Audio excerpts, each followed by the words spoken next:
Entonces, buenos días. Entonces, estas dos clases vamos a hablar sobre urticaria y anafilaxia. Esta primera parte vamos a hablar solamente de urticaria, ¿ok? Estos van a ser nuestros objetivos, un poco de introducción, la definición, clasificación, epidemiología, patogénesis, diagnóstico diferencial y tratamiento.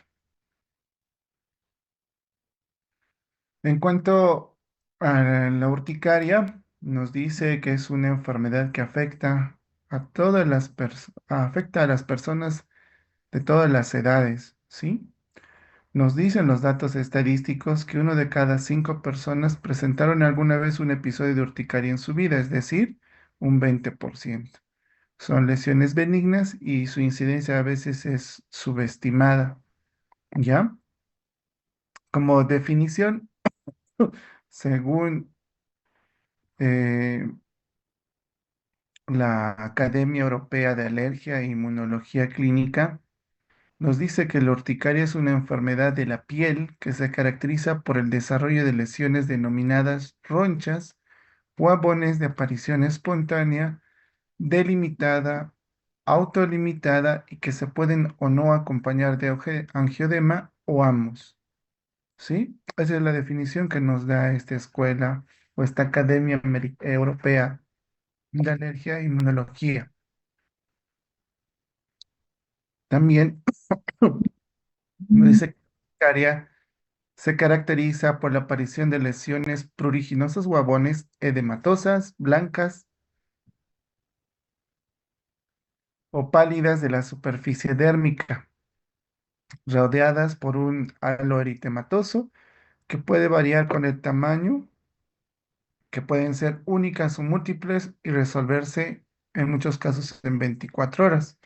Nosotros podemos ver acá en esta imagen esas lesiones edematosas o abones que tienen este fondo pálido. Doctor, disculpe interrumpirle, pero sus diapositivas no están pasando. Vale, otra vez el mismo problema. Ah, mm, déjame ver.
Ahora sí pueden ver mi pantalla. Sí, doctor. Ok, ya, no sé qué problema tengo, pero no puedo reproducirlo pantalla completa, entonces va a tener que ser así. Tal como les había mencionado, ustedes pueden ver en esta imagen esta superficie blanquecina, edematosa, que además es pruriginosa y que tiene este halo eritematoso, ¿no? Que puede variar en relación a tamaño, pueden ser únicas o pueden ser múltiples y en muchos casos se puede resolver en 24 horas, ¿sí? En cuanto a la epidemiología, nos dice que es una de las condiciones dermatológicas más comunes que se presentan en las salas de emergencia, más o menos abarca entre el 12 al 22%, según la literatura mexicana. Además que nos dice que puede ir acompañado en un 50%, no solamente con urticaria, sino también angioedema. En muchos casos, en un 40% solamente ronchas y en un 10% solamente angioedema. La clasificación de la urticaria se clasifica desde el punto de vista clínico. Acá nos da una clasificación desde el punto de vista en tiempo. Nos dice que existe una urticaria aguda cuando las lesiones desaparecen antes de las 6 semanas y una urticaria crónica cuando estas lesiones de tipo ronchas aparecen diariamente con o sin angioedema durante más de 6 semanas. Acá también tenemos otra clasificación, la que ya hemos visto, y en muchos casos pueden coexistir, dicen, dos o más subtipos de urticaria en un mismo paciente. Esto se refiere especialmente a la urticaria crónica, ¿sí? Algunos libros también lo clasifican como una urticaria espontánea y otro inducible. Espontánea, hablamos de urticaria aguda espontánea o urticaria crónica espontánea, o también le llaman urticaria inducible o urticaria física o química. Sí, acá más que todo la que más se maneja es la urticaria aguda y crónica y de acuerdo a eso también varía su abordaje. Acá nosotros tenemos los tipos de urticaria espontánea, puede ser aguda o crónica, y otra clasificación nos dice que puede ser una urticaria crónica, continua o recurrente. Otro nos dice tipos de urticaria física, que pueden ser por dermografismo, retardada por presión, por frío, por calor o por rayos solares. Tenemos otros tipos especiales de urticaria que son las colinérgicas, adrenérgicas por contacto, acuagénicas o enfermedades relacionadas a urticaria, como es la urticaria pigmentosa o mastocitosis, la vasculitis urticaria, urticaria familiar por frío. Sí, acá nos habla por el tiempo. O sea, a lo que quiero llegar es que existen múltiples formas de clasificar la urticaria, pero la que más nos interesa, o la creo que es más práctico, es la urticaria aguda y la urticaria crónica.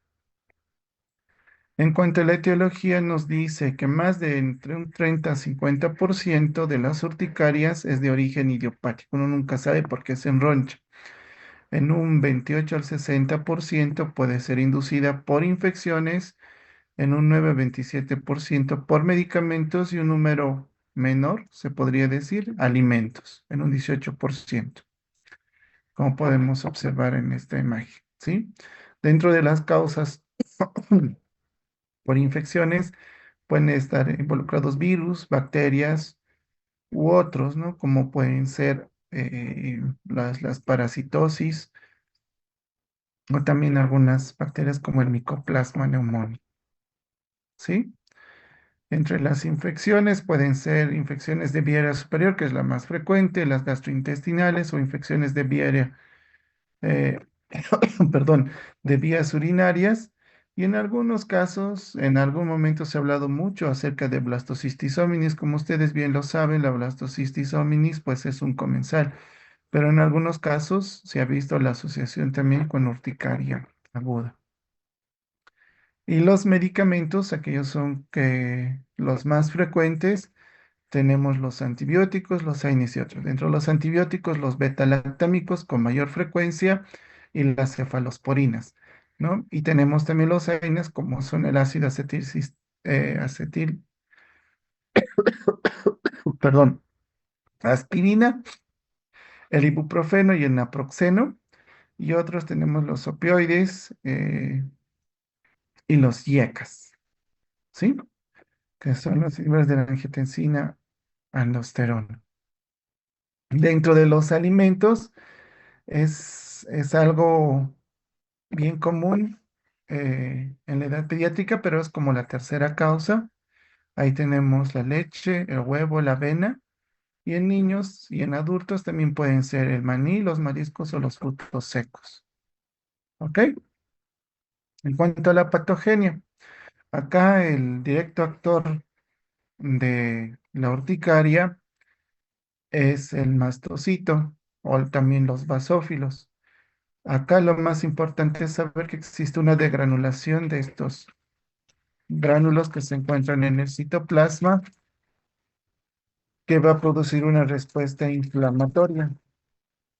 Esta degranulación de estos mastocitos puede liberar histamina, pueden liberar triptácea, factor activador de plaquetas, leucotrienos, prostaglandinas, factor de necrosis tumoral alfa, y estos a nivel sistémico puede producir por estimulación de los receptores H2 vasodilatación y producir ese eritema o la estimulación de los receptores H1, aumento de la permeabilidad y producir edema, ¿no?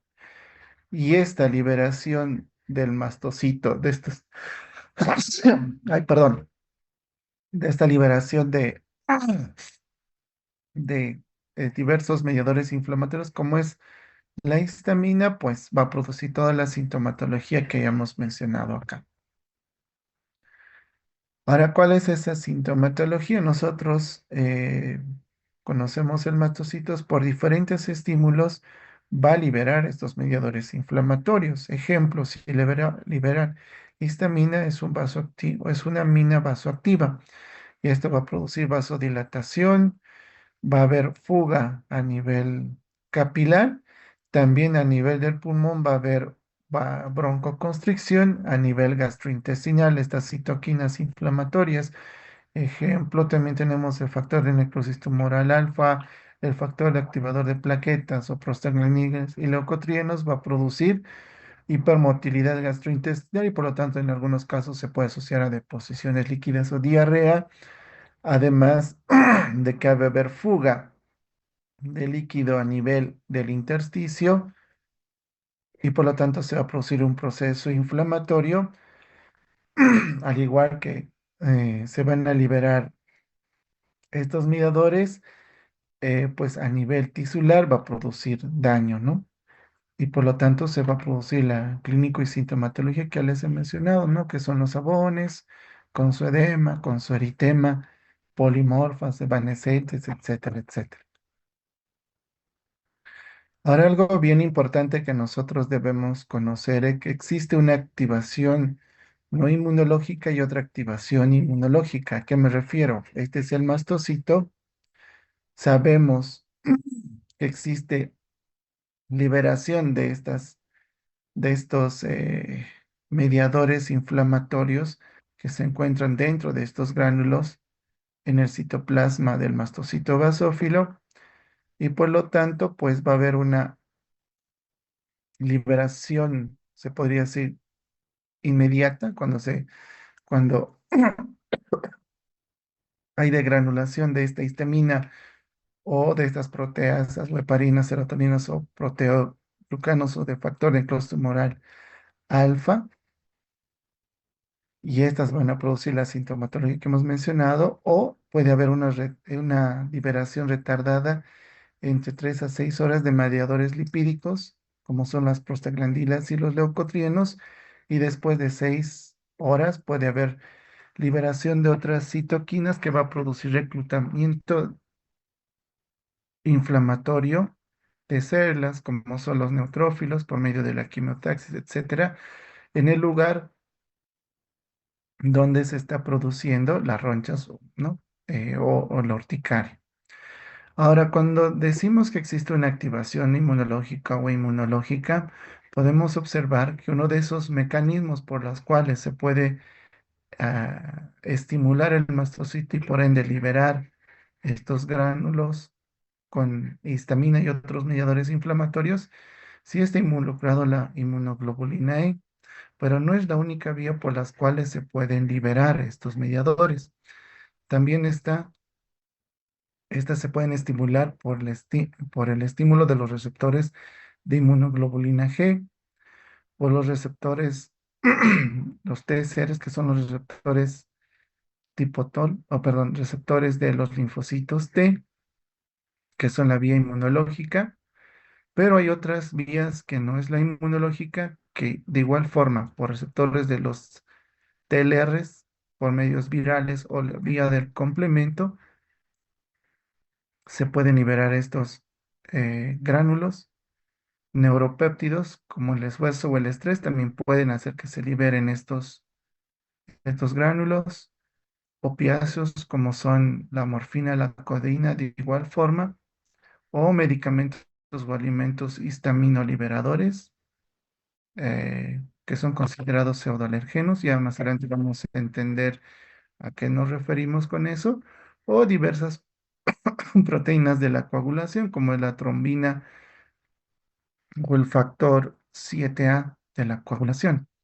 Con esto que quiero llegar, si ustedes ven, este mastocito puede degranular por diferentes estímulos, ¿sí? Pero no solamente por el estímulo de la inmunoglobulina E. Cuando nosotros vemos inmunoglobulina E, nuestra idea es mecanismo de hipersensibilidad tipo 1, que significan procesos alérgicos. Entonces, cuando yo veo una roncha, cuando yo veo una urticaria, no solamente debo pensar que la causa es alergia, sino hay otras causas por las cuales este mastocito puede degranular. En conclusión, decimos que la urticaria no es sinónimo de alergia. Hay otros detonantes que pueden producir la liberación de estos mediadores inflamatorios. ¿Sí?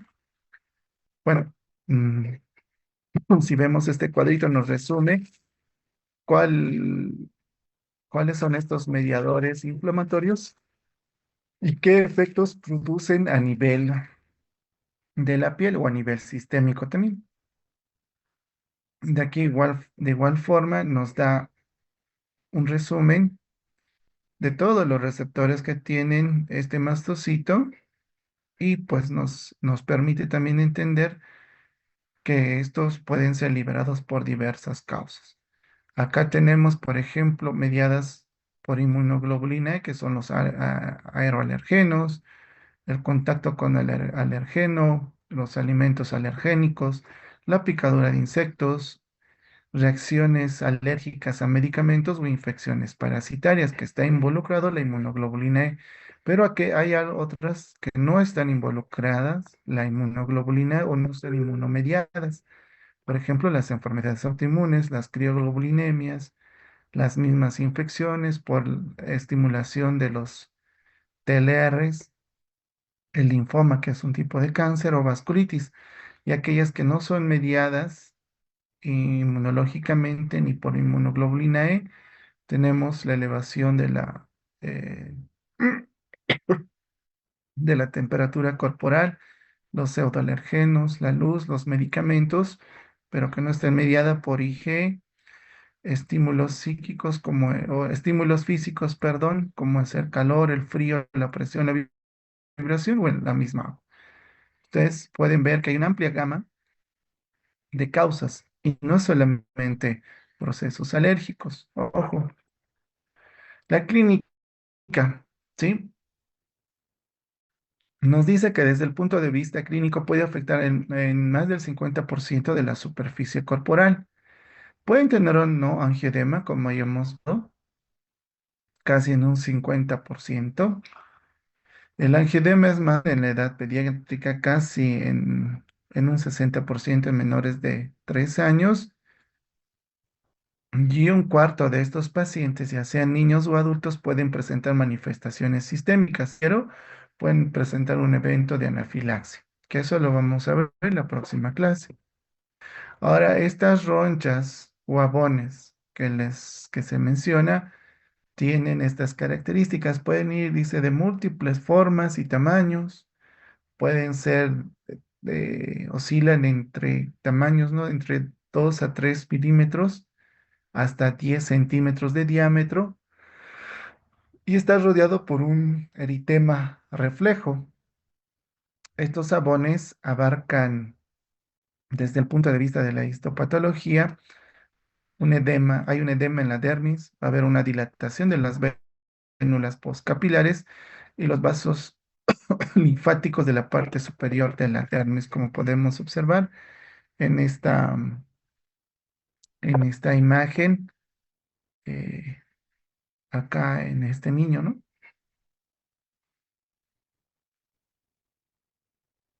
Otra de las características básicas pueden tener una inflamación central eritematosa, algunas veces elevación de la piel que está rodeado por una base eritematosa, se llama reflejo axonal, como podemos ver también en esta imagen, o en esta. Otra de sus características son de esencia evanescente. ¿Qué significa eso? Puede estar en un lugar, esta lesión, y al poco tiempo desaparecer y aparecer en otro lado, ¿no? La duración en muchos de los casos es de 24 horas y la otra de sus características es que la piel queda intacta. ¿Qué significa? Que si yo tengo una lesión en el antebrazo y esta desaparece, pues es como si nunca hubiese estado ahí la lesión. Sí, y puede ser de diferentes tamaños y en muchos casos pueden ser confluyentes. ¿Ya? El angioedema también tiene esta característica que se encuentra especialmente en aquellos lugares donde hay más tejido celular subcutáneo. Es de inicio súbito, es una de la piel igual, en vez de producir prurito. Ah, y otra de las características de las uñas que produce prurito. En vez de producir prurito, produce en muchos casos dolor. Se puede encontrar en región facial, en los párpados o los labios, también en las manos, en los pies, a nivel escrotal o genital, y es donde hay bastante mucosa, ¿no? A nivel oral y genital, ¿sí? Es de resolución lenta. ¿Qué significa? Si yo tengo un paciente que tiene angioedema, esta puede desaparecer incluso 72 horas. Desde el punto de vista de la histología, pues hay cambios a nivel de la dermis y el tejido celular subcutáneo. Otras manifestaciones que pueden ir asociadas, como ya hemos mencionado, son manifestaciones sistémicas, que esto lo vamos a ver en la próxima clase, que puede ser a nivel respiratorio, gastrointestinal o a nivel de otros órganos. En cuanto al diagnóstico diferencial, se debe hacer esto dentro de las 24 a 36 horas, porque hay algunas enfermedades que sí pueden tener estas lesiones, pero tienen otras características, ¿no? Por ejemplo, el eritema tóxico puede tener al inicio unas lesiones tipo urticariformes, pero sin embargo las lesiones son simétricas y fijas. ¿Qué significa?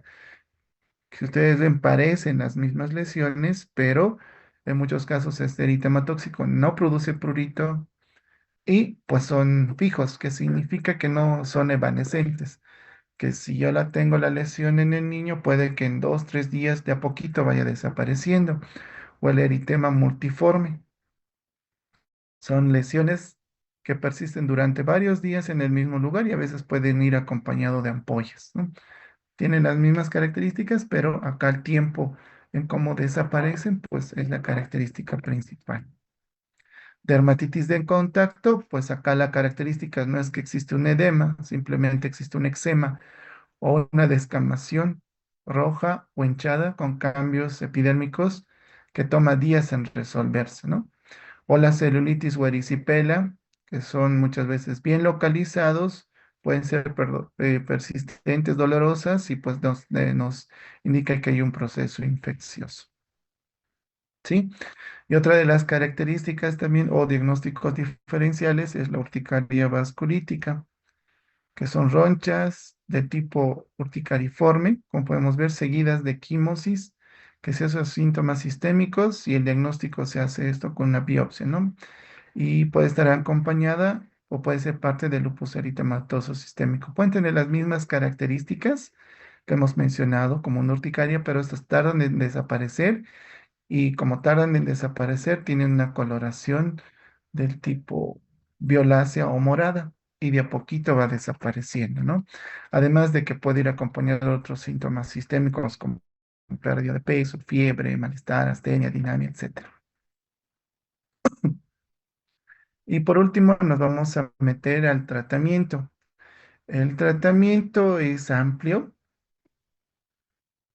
Eh, para el tratamiento de la urticaria aguda, vamos a evitar el factor desencadenante siempre y cuando ésta se identifique. Si no, simplemente es el tratamiento con medicamentos.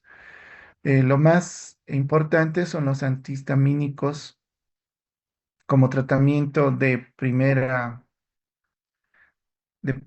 instancia. Los preferibles son los antihistamínicos de segunda generación, antihistamínicos H1.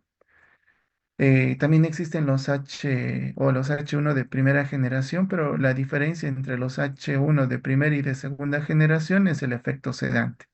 Los de primera generación tienen más ese efecto sedante y los de segunda no. También en muchos casos se puede utilizar corticosteroides, ciclos cortos, cuando no responden a estos tratamientos o cuando existen exacerbaciones, ya vamos a ver más adelante, o en la lactancia o el embarazo, los dos antihistamínicos más seguros que se ha visto que podemos utilizar es la loratadina o la cetirizina. Sí, porque en algún momento seguramente ustedes van a encontrarse con alguna mujer que está en gestación y si está embarazada y tiene un evento de urticaria, pues las que podemos elegir y que se han visto que son seguros, pues es la loratadina o la cetirizina. Ujú. Nosotros podemos ver acá las dosis que podemos utilizar tanto en niños como en adultos. Si hablamos de la cetiricina, vienen tabletas de 10 miligramos. En niños vienen soluciones infantiles o jarabes de 10 miligramos en 5 mililitros. En algunos países tienen de 10 miligramos por mililitro. La dosis que podemos dar en pediatría por edad. Y en adultos podemos dar en mayores de 6 años ya 10 miligramos por día, incluso hasta 40 miligramos. Y así podemos ir desglosando cada uno de estos antihistamínicos. Aquí tenemos la ceticina, la bilastina, desloratadina, evastina, fexofenadina, levocetiricina, loratadina, rupatadina, astemisol, etcétera, etcétera. ¿Sí? A diferentes dosis y presentaciones que podemos nosotros encontrar en el medio. Ahora, cuando nosotros hablamos de urticaria aguda, a mí en lo personal me gusta manejar este algoritmo y es así como tratamos a los pacientes. Nos dice que nosotros podemos clasificarlos, o bueno, no clasificarlos, sino es decir que tiene un cuadro leve de corta evolución, aquel cuadro moderado de corta evolución y aquel cuadro grave o asociado con angioedema o síntomas durante días. ¿Sí? Si es un cuadro leve de corta duración, quizás menos de 24 horas, se puede optar por antihistamínicos de segunda generación, no sedantes a dosis habituales. Es decir, puede utilizar cetiricina, loratadina, fexofenadina, evastina, los que hemos mencionado previamente, a una dosis habitual. Como les dije, pueden administrar una vez al día o 10 miligramos día. Pero nos dice si no hay una mejoría en 24 horas, ¿qué significa eso? Si al día siguiente persiste con las lesiones, puedo yo duplicar la dosis de este antihistamínico de segunda generación si el cuadro ya es moderado. ¿A qué me refiero eso? Por decirle, tengo un paciente el día de hoy que viene. Seguramente, si viene al médico es porque no lo ha podido controlar. Quizás ya tiene un cuadro de 2 o 3 días donde las lesiones en vez de mejorar han empeorado y tú le das un antihistamínico de segunda generación, ejemplo, digamos, loratadina de 10 miligramos y le dices que tome una vez al día. Y al día siguiente te llama o te dice, doctor, no he mejorado, sí, igual, entonces lo que yo hago es duplicar, en vez de darle una vez al día, le doy cada 12 horas. Si esto no mejorara, pues yo incluso puedo cuadruplicar la dosis de este antihistamínico de segunda generación o puedo optar por la opción B. Aparte de cuadruplicar o dar esta dosis, puedo dar un ciclo corto de corticoide sistémico. En este caso, puedo optar por prednisona, que es lo que tenemos mayormente al alcance. En adultos podemos dar hasta 60 miligramos día y en niños es a 1 miligramo por kilogramo de peso. ¿Sí? En un ciclo corto significa de 5 a 7 días. Ahora, si no hay mejoría, pues podemos ir a esta tercera parte, donde nos dice cuando hay un cuadro agudo grave o asociado a angioedema, eso es bien importante, directamente optamos por antihistamínicos de segunda generación, incluso cuadriplicando su dosis más el ciclo corto de corticoide. O sea, ya no me voy a este paso donde yo puedo duplicar todavía o me espero otro día, otro día. Directamente, si tiene angioedema, tiene lesiones o las lesiones son muy aparatosas, pues ya les damos directamente antihistamínicos de segunda generación más un ciclo corto de corticoide. Ahora, nos dice al remitir el cuadro, debemos continuar con el antihistamínico de segunda generación entre 3 a 4 semanas. ¿Qué significa? Acá nos dice cuándo debo dar el antihistamínico, cada cuánto, qué tal si empeora o qué tal si se asocia a angioedema e incluso te dice cuánto tiempo debes darle. Tenga o no tenga lesiones, dice acá al remitir al cuadro, ¿qué significa? Quizás en 3, 4 días remite este cuadro y después de eso nosotros debemos prolongar el tratamiento entre 3 a 4 semanas. ¿Sí?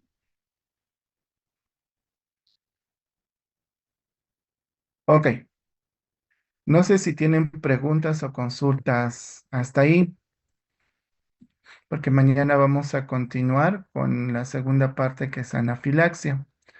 Acá, como les dije, el objetivo es que ustedes sepan identificar clínicamente una roncha, saber desde el punto de vista epidemiológico que bueno, alguna vez en su vida han tenido un proceso de este tipo.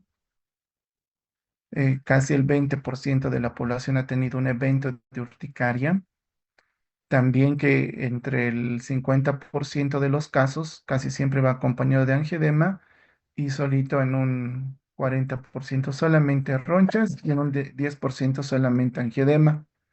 Dentro de las causas, ustedes han debido ver que la causa más frecuente es la idiopática, seguida de los procesos infecciosos, alimentos y también están los medicamentos. Han visto desde el punto de vista de la inmunopatogenia que existen mecanismos no inmunes o mecanismos inmunes que hacen que ese mastocito de granule y pues liberen esos mediadores inflamatorios, ¿no? Y el actor principal ahí es la histamina, pero existen otros mediadores inflamatorios que pues pueden perpetuar la signo y sintomatología que hemos ya mencionado. También hemos hablado sobre la clasificación. Nos dice una clasificación de acuerdo al tiempo en agudo y crónico, el punto de corte 6 semanas. También hemos hablado sobre el diagnóstico diferencial. Hemos hablado del tratamiento. Han visto que hay diversos antihistamínicos de segunda generación, eh, que son los no sedantes. Y hemos visto acá en este algoritmo cómo nosotros podemos tratar a estos pacientes. Ya seguramente en la práctica clínica lo van a poder entender mejor, pero normalmente si tenemos acá un paciente, les damos los antihistamínicos, si no hay mejoría, podemos asociar a un ciclo corto de corticoide. Y si se asocia a angioedema, si hay urticaria más angioedema, casi siempre optamos por este tercer paso, ¿sí? Y lo más importante, cuando ustedes den al paciente alta, pues por lo menos denle unas 3 semanas aún de antihistamínicos, ¿no? Y el último paso, que es el evento de anafilaxia, que eso vamos a hablar el día de mañana, pues vamos a hablar cómo nosotros debemos manejar cuando la urticaria y el angioedema se acompaña de otros síntomas sistémicos, que eso especialmente ocurre en pacientes hospitalizados, más que todo, y en pacientes que ya se conoce que tienen algún tipo de alergia a algún medicamento o alimento, incluido picaduras de insectos, ¿sí? No sé si tienen alguna pregunta o consulta. Vamos a terminar. Doctor, yo tengo una pregunta y es Sí, sobre el diagnóstico de laboratorio. Si podemos utilizar laboratorio para diagnosticar también. como les dije hace rato, el diagnóstico es clínico. O sea, no, yo no puedo